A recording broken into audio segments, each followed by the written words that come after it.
Hello dosto, Jai Hind. I'm Kalki Joshi and today I'm again with the second chapter of Social Science Class 6 textbook. I will read and make you understand this complete chapter. Be with me and I'll make you understand in Hindi also. The second chapter, Oceans and Continents. दोस्तों ये chapter बहुत ही मज़ेदार होने वाला है. Let us listen completely. Let us return to our globe and rotate it gently. A look at the picture of the Earth seen from the moon. What is the most widespread color you see? Blue? Obviously. But what does it represent? You must have guessed the answer. It is water. दोस्तों ये इसमें क्या कह रहा है कि हम वापस से उस ग्लोब को देखते हैं. उस ग्लोब पर अगर हम देखेंगे तो पृथ्वी को अगर हम चंद्रमा से देखते हैं तो हमारा जो पृथ्वी है नीला, दैट्स ब्लू प्लैनेट, नीला प्लैनेट. तो देखेंगे कि उसमें मैक्सिमम कलर जो है कौन सा है? ब्लू है कि नहीं? तो ब्लू जो है किसको दर्शाता है? ये जाहिर है कि उस पानी की बात कर रहे हैं. This means that the most of the earth surface is actually covered with water. Almost 3/4 of the surface. In fact, that is why when seen from outer space, the Earth appears mostly blue. Indeed, early astronauts lovingly called the Earth as a blue planet. Okay तो दोस्तों यहाँ इस आधे paragraph में क्या बता रहा है कि जो जो पानी है वो तकरीबन 3/4 पृथ्वी का अंग जो है पानी से ही भरा हुआ है. इसलिए बाहर की दुनिया से यानी कि हम प्लैनेट से जब देखते हैं तो हमारा प्लैनेट जो है ब्लू रंग में दिखता है. That's a blue planet. और the largest water bodies we see on the globe are called oceans. तो सबसे बड़ा जो बॉडी है जो कि नीला रंग में दिखता है उसे हम ओशियंस बोलते हैं. But in the picture of the earth, that's figure 2.1, you can see at least one other color, brown. This color is that of land, which covers a little over 1/4 of the globe. A large body of land is called landmass, and a large continuous expanse of land is called continent. दोस्तों ये क्या कह रहा है कि हम अगर figure 2.1 इस नक्शे पे देखते हैं, इस ग्लोब को देखते हैं जो भी ये पृथ्वी का जो है, तो इस फिगर में देख रहे हैं कि दूसरा जो रंग है वो हमें ब्राउन दिख रहा है. देखिए ब्लू भी है, वाइट जो है वो तो बादल है, लेकिन जो ब्राउन कलर का है वो क्या है हमारा? That is about land mass. ठीक है, तो वो 1/4 लगभग होता है हमारे ग्लोब का. एंड उसको लैंडमास बोलते हैं क्योंकि वो धरातल हो गया, ज़मीन हो गया. ठीक है, तो वो जो लार्ज कंटिन्यूअस स्पेस है, मतलब कि जहाँ पे लंबे दूरी तक अगर एक साथ वो लैंडमास आपको दिख रहा है तो उसको हम लोग बोलते हैं continent. Both oceans and continents play a vital role in shaping the climate of the earth. They affect all aspects of life, including all plants and animals, and therefore human life too. We see their impact throughout our history and culture and in our daily lives. तो ये क्या कह रहे हैं मेरे दोस्तों कि पृथ्वी पे जो हमारे कॉन्टिनेंट हो गए यानी कि जिसको महाद्वीप बोलते हैं हिंदी में, और ओशियन हो गए जिसको समुद्र बोलते हैं, दोनों जो हैं हमारे हमारे पृथ्वी पे जो ज़िंदगी हम लोग व्यतीत करते हैं उसके लिए बहुत ही ज़रूरी है और अफेक्ट करता है, वो प्रभाव डालता है. ठीक है, इंसानों पर भी जानवरों पर भी. ओके, अब हम आते हैं, ये दोस्तों इंडियन नेवी का सिंबल है, शम नो वरुणः. The emblem of Indian navy contents the motto सम नो वरुणः, प्रोनाउंस एज शाम नो वरुणः, which means be auspicious to us O Varuna. This is invocation to Varuna, a Vedic deity associated with the oceans, the sky and water in general. ये दोस्तों navy हमारे भारतीय नौसेना का ये सिंबल है. इसमें दर्शाया कि कैसे हम मतलब वरुण देव यानी कि हम we are talking about the ocean god. ठीक है, उनसे हम प्रार्थना करते हैं. ये ऐसे ही था दोस्तों जनरल नॉलेज के लिए. हम आगे चलते हैं इन जियोग्राफिकल नॉलेज. या the distribution of water and land on the earth. As it happens, oceans and continents are not distributed equally between the northern and southern hemisphere. Okay, सो दोस्तों ये क्या कह रहा है कि इस हम पृथ्वी को देखते हैं या फिर पृथ्वी को देखने के लिए ग्लोब को देख लें तो हम देखेंगे कि northern hemisphere and southern hemisphere में जो भी लैंड मास एंड ओशियन का जो रेशियो कह सकते हैं आप, या फिर जो भी है वो बराबर नहीं है. ठीक है, आप खुद देख सकते हैं. Okay, so let us examine the two maps. Let's figure 2.2. Okay, here too the blue areas consist of oceans along with their small extensions which has various name, sea, bay, gulf, etc. तो आप देख सकते हैं कि जो blue रंग का है ना, ओशियन तो हो गया मेरे दोस्तों large part of the water, और उससे छोटे जो होते हैं वो सीज या बे या गल्फ हम लोग बोलते हैं. ठीक है, that's all about in this paragraph. Okay, हम आगे चलते हैं. ये देखिए यहाँ पे तो हमारे जानवर और बाकी जो कोरल लाइफ कोरल रीफ हैं, या फिर this is the star fish on the sea and anemone. This is shark, and this is sperm whale, mother and the baby. Okay, dolphins. These are all a picture shown that these are the animals, okay, which are living completely in the oceans. Okay, the sea turtle, and then the shallow coral reef with the colorful tropical fish. Gentlemen, we have many animals and many fishes are yet to be explored beneath the ocean. Okay, let's move to the next paragraph. The oceans together hold most of the water available on the planet, but this seawater is salty and unfit for consumption by most land animals, including humans. On the other hand, fresh water makes up a very small proportion of the plant's water resources. It is found in glaciers, rivers, lakes, in the atmosphere, and also underground. The last is called groundwater. दोस्तों इस paragraph में क्या कह रहा है कि जो ocean जो है वो मतलब समुद्र जो है वो मेजॉरिटी ऑफ द वाटर मतलब ज़्यादा वाटर ओशियन में पाए जाते हैं, लेकिन वो पीने लायक नहीं होते, वो सॉल्टी होते हैं, नमकीन होते हैं, ठीक है। तो देखा जाए तो हम सारे जानवर या फिर एनिमल जो हैं क्या वो हम मीठे पानी पे डिपेंडेंट होते हैं, है कि नहीं। तो जो फ्रेश वाटर जो हैं वो काफ़ी कम क्वांटिटी में पाए जाते हैं। वो कहाँ कहाँ है, वो ग्लेशियर्स में है, नदियों में है, या फिर तालाब में है, ओके, एटमॉस्फेयर में है, अंडरग्राउंड में है। तो उस अंडरग्राउंड वाटर को भी हम लोग ग्राउंड वाटर भी कहते हैं, ठीक है। That's all about this.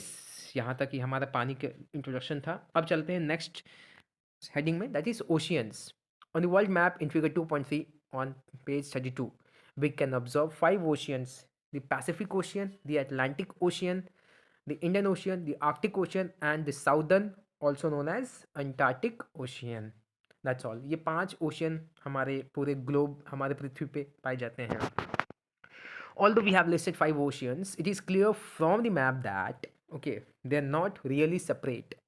The lines that divide them on the map are no more than conventions.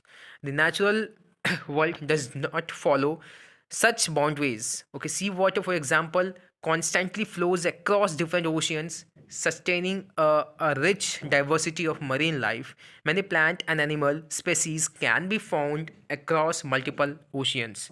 दोस्तों इस पैराग्राफ में क्या कह रहा है कि हम अपने इंसान अपने मुताबिक 5 ओशियंस का नामकरण किए हैं, करेक्ट। लेकिन हम जब ग्लोब को देखते हैं जो कि पृथ्वी का पूरा ढांचा है, तो उस पे देखते हैं कि जो पांचों ओशियन है वो एक जैसे मिले ही हुए हैं, ठीक है। उनके बीच कोई बाउंड्री नहीं है, हम ये नहीं कह सकते कि ये अलग है, ठीक है। तो देखा जाए तो सारे समुद्र एक साथ मिले ही हुए हैं, है ना।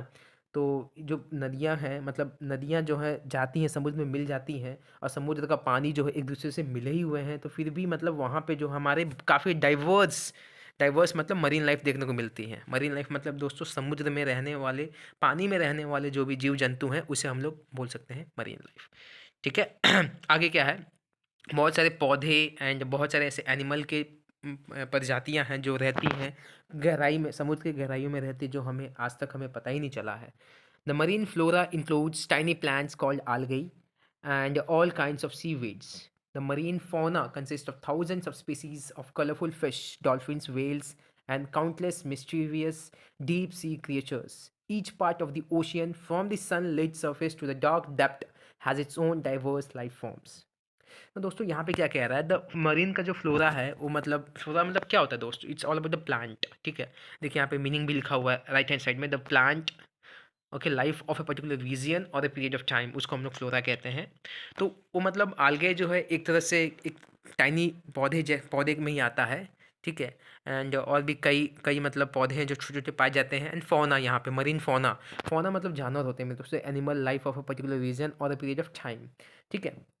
तो ये फ़ौना क्या होता है कि वो जो जानवर पाए जाते हैं उस समुद्र के अंदर, ठीक है, हज़ारों की संख्या में, नहीं हम आज तक गिन ही नहीं पाए हैं। कई रंग-बिरंगी मछलियाँ हैं, डॉल्फ़िन हैं, व्हेल्स हैं, ठीक है। तो ये सारी चीज़ें पाई जाती हैं। और देखा जाए तो मतलब एक ऐसा भी जगह आ जाता है समुद्र के गहराइयों में जहाँ पे सूर्य का प्रकाश भी नहीं पहुँच पाता है। तो वहाँ से लेके एकदम पानी के ऊपर तल तक तरह-तरह की मछलियाँ और जीव-जंतु पाए जाते हैं। देखिए दोस्तों इसी पिक्चर के ऊपर बात किया था कि हमको अलग-अलग ओशियंस दिख रहे हैं। ये पैसिफिक ओशियन हो गया, अटलांटिक हो गया, यहाँ पे भी पैसिफिक ओशियन, क्योंकि हमारा पृथ्वी जो गोलाकार में है ना, मतलब गेंद के शेप में है, तो ये दोनों पार्ट आगे जाके मिल जाएगा। फिर ये इंडियन ओशियन हो गया, एंड दिस इज़ ऊपर में आर्कटिक ओशियन है, नीचे क्या है, साउदर्न ओशियन। That's all. ये इन चीज़ों को आप ध्यान में रख लीजिए मेरे दोस्तों। हम चलते हैं नेक्स्ट। ये सो एक्टिविटी है। It is visible on the map that the Pacific ocean is the largest of all, followed by the Atlantic ocean. The Indian ocean is the third largest, okay, while the southern ocean is the fourth. The smallest one is Arctic ocean. मतलब आप हम ऊपर जाके देख सकते हैं, the largest Pacific ocean है, उसके बाद अटलांटिक ओशियन है, उसके बाद इंडियन ओशियन है, एंड देन फॉलोड बाई है ना southern, and the last is the Arctic ocean. सबसे स्मॉलेस्ट है आर्कटिक ओशियन। ठीक है मेरे दोस्तों, अब क्या कह रहा है, हम ओशियंस एंड डिजास्टर्स पे आ जाते हैं। ठीक है, यहाँ पे देखिए ये इंडिया का मैप दिखा रहा है, अरेबियन सी लेफ्ट हैंड साइड में है, राइट हैंड साइड में बे ऑफ बंगाल। ठीक है, चलिए इसको पढ़ते हैं। Oceans and disasters. Returning to the picture of the earth at the start of this chapter, you may have noticed white shapes across the globe. Did you guess what they are? They are large masses of clouds. Okay, such clouds bring rain to the continents. For instance, the monsoon rains. Okay, we in India expect every summer originate in the ocean. Without such rains, our agriculture and all life will suffer.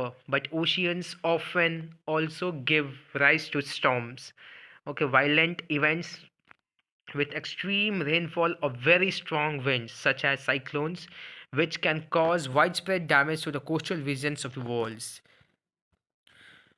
दोस्तों, इस paragraph में क्या कह रहा है, देखिए ये उसी पहला जो हमने देखा था मैप का फोटोग्राफ, जहाँ पे वाइट कलर का दिखा था, मैंने आपको पहले ही बता दिया था कि वो क्या है, वो बादल है।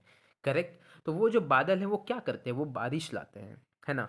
तो ये बता रहे हैं कि किस तरीके से, मतलब हमारा जो समुद्र से ही मॉनसून ओरिजिनेट करता है, जो भारत पे बारिश होती है समर के बाद, है ना। और ये बता रही इस तरह का, और बताया क्या कि जो भी तूफ़ानें आती हैं या फिर स्टॉर्म्स जिसको बोलते हैं, है ना, तो ये सारी चीज़ें कहाँ से होती हैं, साइक्लोन्स आते हैं, तो ये सारी चीज़ें समुद्र से ही निकलती हैं। और किस तरीके से ये कोस्टल रीजन्स यानी कि समुद्री तट के आसपास जितने भी जगह हैं उनको डैमेज करती है, अगर बहुत ज़्यादा तीव्र गति से आ रहा है तो।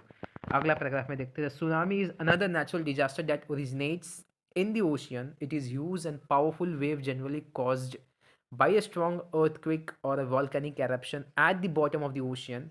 Tsunamis can travel thousands of kilometers and submerge coastal areas, causing widespread damage.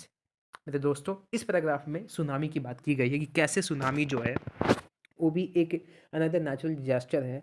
ठीक है, प्राकृतिक आपदा है जो, और कैसे ऐसे ओरिजिन होती है समुद्र के तट के अंदर, जहाँ पे भूकंप आता है या फिर वॉल्केनिक, यानी कि उसको क्या बोलते हैं, वॉल्केनिक एरप्शन जो होता है वो अगर फट जाता है ना, तो उसके वजह से जो समुद्र का जो भी जल है वो ऊंचा ऊंचा होके आता है, वेव्स या टाइड्स कह लीजिए, वो आके और जो भी तट के नीचे जो भी हैं जगह हैं उनको मतलब डुबा देता है। ठीक है, ये बहुत ही खतरनाक है मेरे दोस्तों, और ये जो कई किलोमीटर तक जाता हुआ है डुबा देता है कोस्टल एरियाज़ को, बहुत ज़्यादा डैमेज करता है।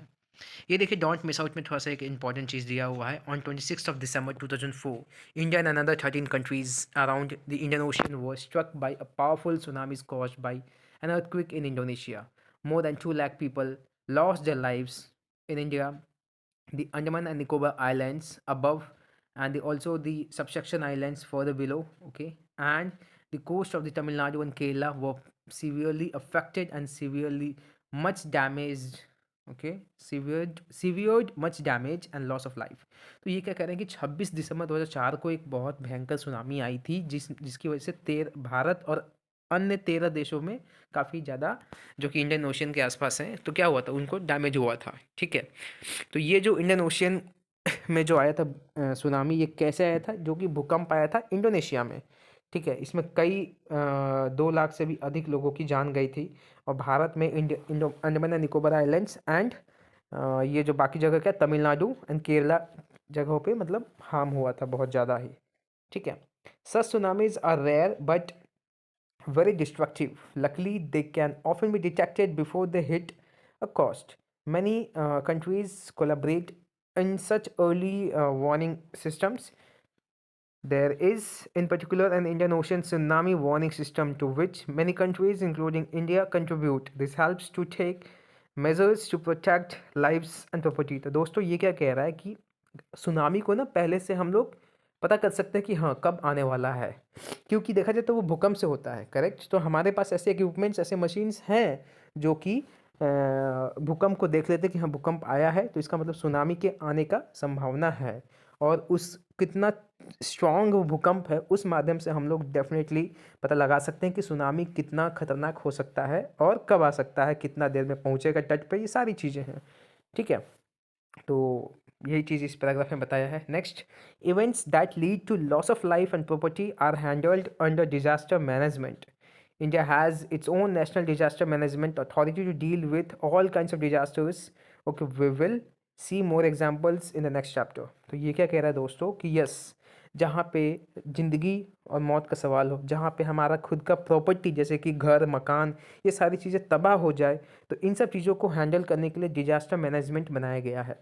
हमारे भारत का भी खुद NDRF है, जिसको national disaster okay relief force बोलते हैं। तो यहाँ पे भी मैनेजमेंट अथॉरिटी है जो कि नेशनल डिजास्टर को मैनेज करता है। ठीक है, दैट्स ऑल अबाउट, ये सारी चीज़ें ऊपर थी मेरे दोस्तों। अब चलते हैं अगला टॉपिक में, that is continents. Continents are visible on the map of oceans. How many can you count? Okay, the answer is not so simple, as they can be counted in several ways depending on our choice. We may list any number of continents, okay, between 4 and 7. Okay, here is why. तो दोस्तों ये क्या कह रहा है कि हम वापस उस मैप को देखते हैं जो ऊपर था, और कह रहा है कि उसको था काउंट करें। फिगर 2.3 पे है ना, फिगर 2.3 किधर है, लेट्स सर्च। ओके, इट्स बहुत ऊंचा है क्या, नहीं यही है। इसको काउंट करते हैं हम। तो देखिए 1 2 3 4 5 6 है ना, हमें दिख रहा है ऑलमोस्ट। तो 1 2 3 4 5 6 दिख रहे हैं हम, मतलब लार्ज लार्ज लैंड मास जो हमें दिख रहा है, हमें 6 दिख रहे हैं, करेक्ट। लेकिन उसमें 7 है, क्योंकि आप देख सकते हैं कि यहाँ पे एक यूरेशिया है। यूरेशिया मतलब इसमें यूरोप और एशिया दोनों आ गए। ठीक है दोस्तों, अब हम आगे चलते हैं। एक सेकेंड, वेयर इज इट, हाँ यहाँ। So North America and South America are generally considered to be two continents, but if seen as a single landmass, they can also be considered as one. तो ठीक है, north and south America जो है वो दोनों अलग अलग continent हैं, लेकिन हम देखें तो उसको एक भी मान सकते हैं ना, क्योंकि कनेक्टेड है, correct. Europe and Asia are generally considered as two continents, although the map makes it clear that they are form a single land mass. ठीक है, यूरोप एंड एशिया जो है वो क्या है, वो भी टू कॉन्टिनेंट्स है, लेकिन हमें ऊपर से देखने पे साफ पता चल जाता है कि दोनों कनेक्टेड है ना। For historical and cultural reasons, Europe's evolution has been very different from Asia's, which is why they can be seen as two continents. Geologists, however, often regard them as a single continent called Eurasia. मतलब क्यों, मतलब अलग अलग continent बनाया गया है वो इसलिए क्योंकि यूरोप का अलग वहाँ की जो संस्कृति है वो अलग तरह से डेवलप हुई, और हमारा एशिया में अलग तरह से डेवलप हुआ है। लेकिन हालांकि मतलब जियोलॉजिस्ट जो लोग हैं वो यूरोप एंड एशिया को दोनों को मिला के यूरेशिया बोलते हैं। ठीक है, क्योंकि सेम लैंड मास हो गया ना। दैट्स ऑल, आगे देखते हैं। Africa and Eurasia are generally regarded as two continents but sometimes as one. ठीक है, सो ये सारी चीज़ें मतलब कैसे हम ऊपर से जब देखें तो हमें काउंट कैसे करें, क्योंकि जब हम अंतरिक्ष से देखते हैं मेरे दोस्तों, तो हमें ये लिखा हुआ नहीं दिखता ना कि ये यूरोप है ये एशिया है, तो हम उस लैंड मास को ही काउंट करके कहते होंगे, है ना, या फिर कह सकते हैं भविष्य में अगर हम अंतरिक्ष में जाएं। आप जो लोग वीडियो देख रहे हैं, क्या मालूम आप लोगों में से कोई एस्ट्रोनॉट बन जाए। ठीक है, चलिए let us summarise the different counts in the table. तो ये सारी चीज़ें काउंट की बात हो रही है कि मतलब किस तरीके से हम कॉन्टिनेंट को काउंट कर सकते हैं। तो 4 कॉन्टिनेंट्स तो कौन कौन है, अफ्रीका, यूरेशिया एक हो गया, America and Antarctica and Australia. And 5 continents कौन कौन से हो गए, Africa, America, okay, Antarctica, Australia and Eurasia, correct. And the 6 continents, that's Africa, Antarctica, Australia, Eurasia, North America and South America. Okay, but actually we have how many continents, we have 7. So this is the final one: Africa, Antarctica, Asia, Australia, Europe, North America and South America. That's all. In practice, the last list of 7 continents is the one most widely adopted and used. ठीक है दोस्तों, अब देखिए ये मतलब ये आपको इस रिंग्स को देख के कुछ याद आ रही है। these are the rings. किसके रिंग्स हैं, ओलंपिक्स के हैं ऑब्वियसली। देखिए you may have seen the 5 Olympic rings. Okay, one of the symbols of the Olympic Games. They symbolize the gatherings of the sports people from all over the world. The rings were chosen to represent 5 inhabited continents, that is Africa, America, Asia, Australia and Europe. तो दोस्तों ये जो 5 ring आपको दिखती हैं Olympic के, ये 5 अलग अलग क्या 5 अलग अलग कॉन्टिनेंट्स की बात कह रहा है। ठीक है, जहाँ पे मनुष्य रहते हैं, इंसान रहते हैं।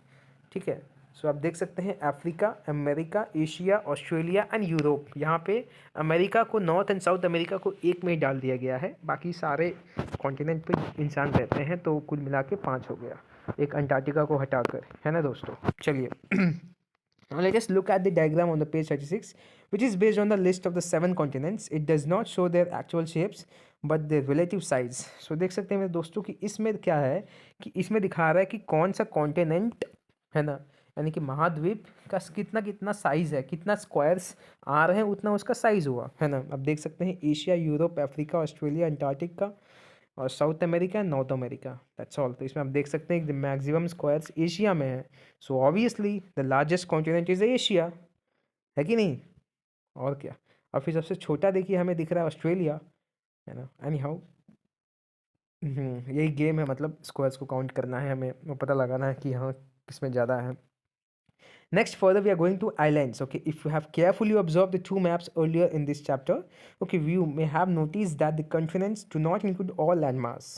Some smaller pieces of land are left out, okay, surrounded by water on all sides, and they are called islands. The continents are also surrounded by water, but because they are so large, they are not considered as islands. तो दोस्तों यहाँ पे island हमारा नया topic है, तो इसमें क्या बता रहा है कि हमने गौर किया होगा मैप को देखते वक्त कैसे कैसे छोटे छोटे लैंड मासेस हैं समुद्र के बीचों बीच, है ना। या फिर आप ये कह सकते हैं कि ऐसा लैंड मास जिसके चारों तरफ पानी हो तो उसको हम लोग आइलैंड बोलते हैं। अब ये मैं कहूँ तो आप कहेंगे कि सर मतलब ऑब्वियसली सर एक ऐसा कॉन्टिनेंट हम एशिया को ले लेते वो भी तो चारों तरफ से पानी ही है, तो कि उसको हम लोग आइलैंड बोल नहीं सकते क्या? तो बिल्कुल नहीं। क्यों? क्योंकि वो काफ़ी लार्ज एरिया है, ठीक है, तो उसको हम लोग कॉन्टिनेंट ही बोलेंगे। There are lakhs of islands on the planet of very different sizes. तो आप देख रहे हैं दोस्तों कई लाख आइलैंड हैं इस पूरे पृथ्वी पर। आगे आते हैं, ये इसको थोड़ा पढ़ लेते हैं, थोड़ा इन्फॉर्मेशन देता है। So Greenland is the largest island in the world, located on a globe or a map. You would have to add the areas of the 10 largest states of India to reach its size. समझ रहे हैं आप? Greenland जो है is the largest island, ठीक है, पूरे पृथ्वी पर। हाँ, India has more than 1300 small islands. Those include two major groups, Andaman and Nicobar Islands in the Bay of Bengal and Lakshadweep Island in the Arabian Sea. तो दोस्तों हमारे भारत में लगभग 1300 छोटे छोटे आइलैंड्स हैं, ठीक है, और इसमें दो मेजर ग्रुप हैं।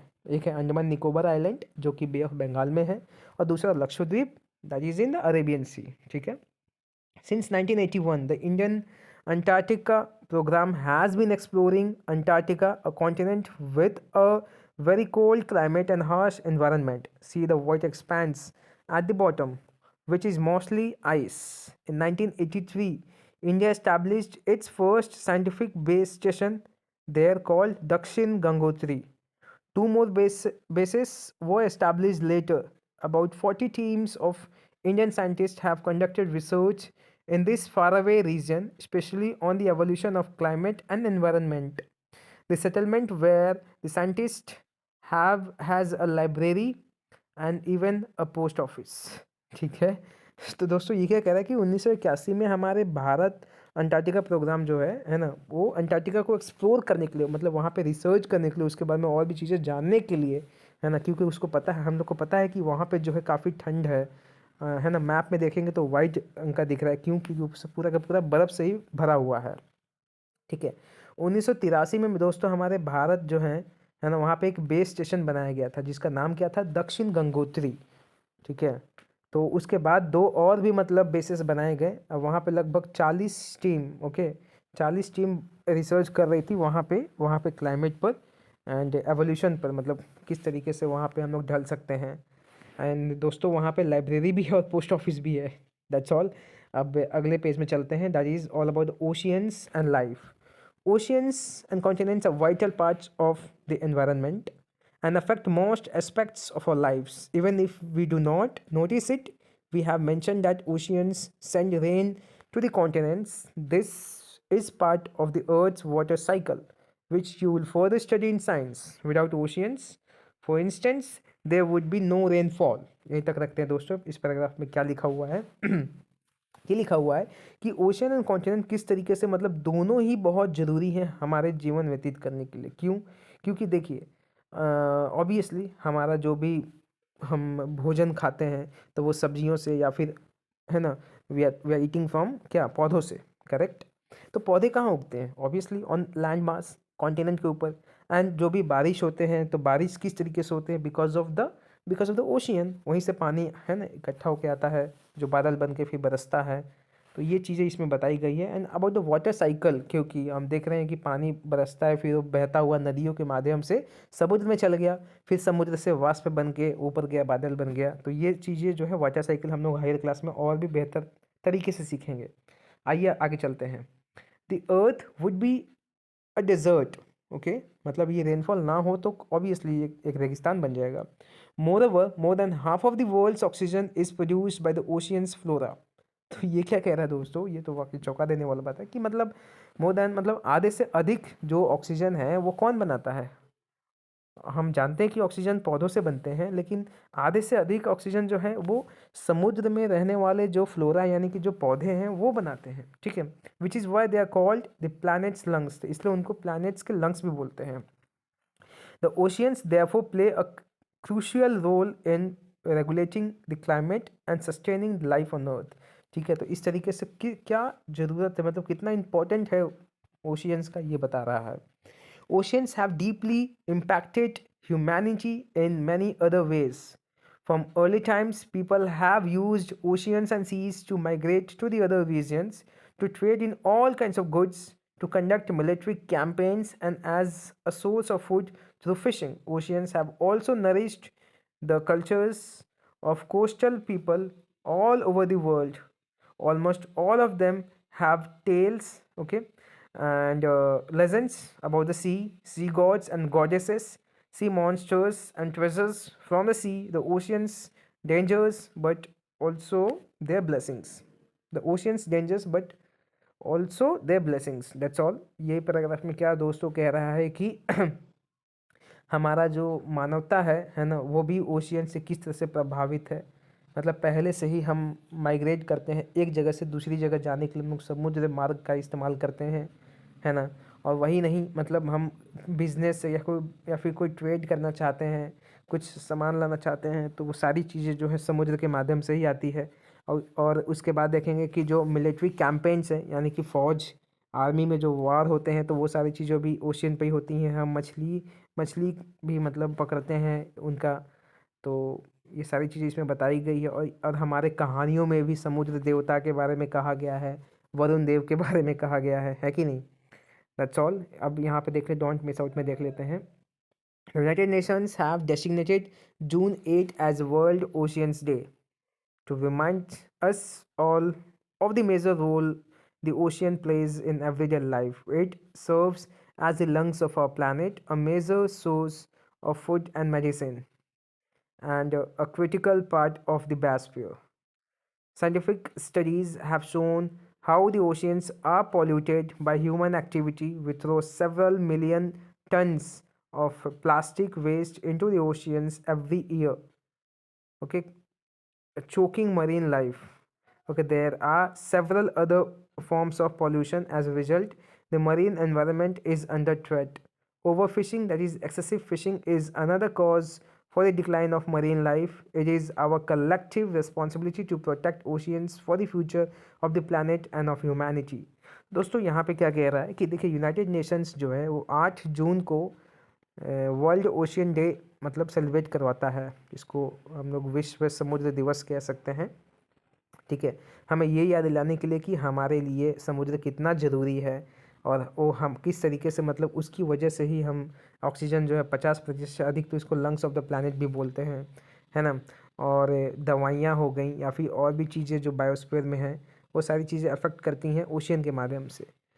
और क्या बता रहा है कि, और ये भी बता रहा है कि साइंटिफिक स्टडी के बाद पता चला है कि हमारे जो मानव हैं वो किस तरीके से समुद्र को प्रदूषित कर रहे हैं, है ना। हम कई मिलियन टन प्लास्टिक जो है ओशियन में फेंकते हैं हर एक साल, ठीक है। तो इस तरीके से हम एक तरह से चोक कर रहे हैं मरीन लाइफ को, मतलब उनको गला दबा रहे हैं, ठीक है। और यही नहीं, ओवर फिशिंग करके, यानी कि ज़्यादा मछली पकड़ पकड़ के हम लोग उसको भी, मरीन लाइफ को ख़त्म कर रहे हैं, ठीक है। तो इन सब चीज़ों को नज़र रखते हुए हमें क्या है, उस पर रोक देना है, हमें उसको रोकना है और अपने समुद्र को बचाना है। ठीक है। यहाँ पे नीचे दोस्तों 3 लाइनों में ये समरी दिया हुआ इस चैप्टर का। आज के लिए बस इतना ही। ओके एंड दोस्तों यू प्लीज़ इस चैप्टर को मतलब आपको पढ़ना है अच्छे से तो किताब के साथ पढ़ें, read with the book and read along with me to make you understand in detail. ठीक है, आज के लिए इतना ही। मैं चाहूँगा कि आप लोग इस वीडियो को लाइक करें, सब्सक्राइब करें एंड प्लीज़ शेयर करें उन लोगों को जिनको इसका ज़रूरत है। ओके दैट्स ऑल, आज के लिए इतना ही। थैंक यू सो मच दोस्तों, जय हिंद।